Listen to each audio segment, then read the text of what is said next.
ଅଭିନନ୍ଦନ ଜ୍ଞାପନ କରୁଛି। ସମ୍ମିଳନୀରେ ଯୋଗ ଦେଲେ ପ୍ରଥମ ପାହାଚ ଯେତେବେଳେ ସମ୍ମିଳନୀ କ୍ଷେତ୍ରରେ ପଡ଼େ ସେତେବେଳେ ଜୀବ ଶରୀରର ଆନନ୍ଦମୟ କୋଷର ବିକାଶ ହୋଇଯାଏ। ତାପରେ ବିଜ୍ଞାନମୟ କୋଷର ଉନ୍ମେଷ ହୋଇ ସାରଗର୍ଭକ ଭାଷଣ ଶୁଣିବାରେ ଯୋଗ୍ୟତା ଜାତ ହୁଏ। ପ୍ରାଣମନ ପୁଲକିତ ହୋଇଯାଏ, ଶରୀର ନିରୋଗ ରହେ।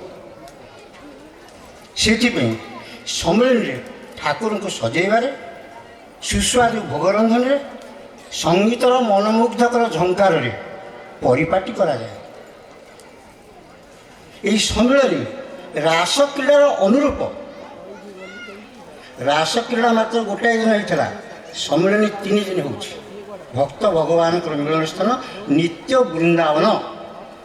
ଯେମିତି ରାସକ୍ରୀଡ଼ାରେ ଶ୍ରୀକୃଷ୍ଣ ଆନନ୍ଦିନୀ, ଆକର୍ଷଣୀ, ସମୋହିନୀ 3 ପ୍ରକାର ବଂଶୀ ବାଦନ କରି ଭକ୍ତମାନଙ୍କୁ ଆହ୍ୱାନ କରିଥିଲେ, ସେମିତି ଶ୍ରୀ ଶ୍ରୀ ଠାକୁର ମହାରାଜ ଆମ ସମସ୍ତଙ୍କୁ ସେହି 3 ଭାବରେ ଆକର୍ଷଣ କରି ଆଜି ସମ୍ମିଳିତ କରିଛନ୍ତି ଭକ୍ତ ଭଗବାନଙ୍କର ମିଳନ ପାଇଁ।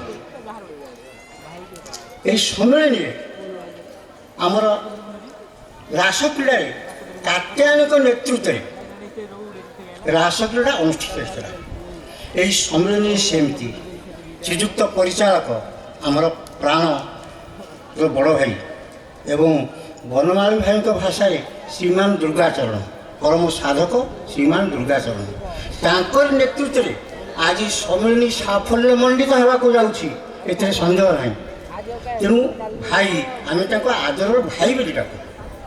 ଭାଇ ସମ୍ମିଳନୀର ଧାରା ଏବଂ ନୀଳାଚଳ ସାରସ୍ୱତର ଧାରା ଠାକୁରଙ୍କଠୁ ଶିକ୍ଷା କରି କେମିତି ଗଢ଼େଇ ଆଣିଛନ୍ତି ତାହାର ଐତିହ୍ୟ ଆଜି ନବାଗତମାନଙ୍କ ପାଇଁ ନିହାତି ଜରୁରୀ ଏବଂ ଅତୀତ ଭକ୍ତମାନଙ୍କ ପାଇଁ ସ୍ମରଣ କରିବା ପାଇଁ ଆବଶ୍ୟକ।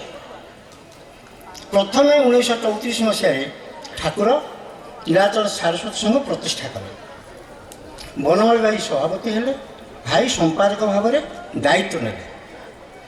ସେଇଠୁ ଭାଇଙ୍କ ଉପରେ ସଂଘର ସମସ୍ତ ଦାୟିତ୍ୱ ରହିଲା। 1934 ମସିହାରେ ଯେତେବେଳେ ଠାକୁର ସମ୍ମିଳନୀ କଥା କହିଲେ, ଭାଇଙ୍କର ଏବଂ ଅନ୍ୟ ଉତ୍କଳୀୟ ଭକ୍ତମାନଙ୍କର ସମ୍ମିଳନୀ ଦେଖିବାକୁ ଇଚ୍ଛା ହେଲା।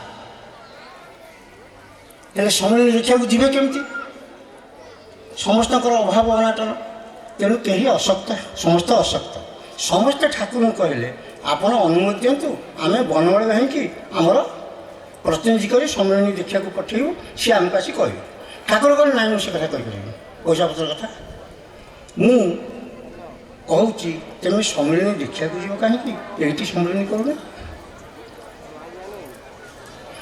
ସେଇ କଥାକୁ ପାଥେୟ କରି ଏବଂ ଆଉ ଗୋଟିଏ କଥା କହୁଛି, ନୀଳାଚଳ କୁଟୀରରେ ଠାକୁର କହିଥିଲେ ଯେ ମୁଁ ଯେମିତି ଅଛି, ମୋର ଦେହାନ୍ତ ପରେ, ମୋର ମହାନିର୍ବାଣ ପରେ ମୋ ଆସନ ସେମିତି ସଜ୍ଜିତ ହୋଇ ରହିବ। ଭକ୍ତମାନେ ଆସୁଥିବେ, ଦର୍ଶନ କରି ଯାଉଥିବେ, ସେଥିରେ କିଛି ଏପଟ ସେପଟ କରିବନି। ଏଇ 2ଟା କଥା ଏବଂ ଠାକୁରଙ୍କର ଆଦେଶ, ଆଦର୍ଶ ଗୃହସ୍ଥ ଜୀବନ ଗଠନ, ସଂଘ ଶକ୍ତିର ପ୍ରତିଷ୍ଠା, ଭାବ ବିନିମୟ, ପ୍ରତି ଗୃହରେ ଆସନ ସ୍ଥାପନ କରି ତାଙ୍କୁ ପୂଜା କରିବା, ଏତିକି ହେଲା ଭାଇଙ୍କର ପାଥେୟ। ଏହି ପାଥେୟକୁ ଅବଲମ୍ବନ କରି ଭାଇ ଆରମ୍ଭ କଲେ। ଠାକୁରଙ୍କୁ ପଚାରିଲେ, ଠାକୁର 34 ମସିହାରେ ସମ୍ମିଳନୀ ଫେରିକିରି ତାଙ୍କ ଦେହ ରକ୍ଷା ବିଷୟରେ ସବୁବେଳେ କହିଲେ। ଭାଇ କହିଲେ, ଆପଣ ତ କହୁଛନ୍ତି ଦେହ ରକ୍ଷା କରିବେ, ଆମେ କ'ଣ କରିବୁ? ନା ମୁଁ ଯେଉଁଠି ରହିବି ତୁମେ ସେଇଠି ରହିବ। ଆପଣ ତ କହୁଛନ୍ତି ସମ୍ମିଳନୀ କରିବେ ବୋଲିକି, ସମ୍ମିଳନୀ ବେଳକୁ ଆମେ କ'ଣ କରିବୁ? ସମ୍ମିଳନୀକି ଆସିବେଟି ନା 7 ଦିନ ଥବ ଆସିବେ? ଠାକୁର କହିଲେ, ସମ୍ମିଳନୀ 7 ଦିନ ଥବ ଆସିବି। ଠିକ୍ ସମ୍ମିଳନୀ 7 ଦିନ ଥିଲା, ଭାଇ ଠାକୁର ଆସି ପହଞ୍ଚିଲେ। ଭାଇ କହିଲେ, କ'ଣ ଠାକୁର ଆପଣ ଆସିଲେ? ନା ହଁ, ମୁଁ କହିଥିଲି ପରା 7 ଦିନ ପୂର୍ବରୁ ଆସିବେ। ନା ଆପଣଙ୍କ ଇଏ ଦେହ ସମୁଦ୍ର କୂଳରେ ବୁଲିବ? ନା ହଁ, ସେ ସମୁଦ୍ର କୂଳରୁ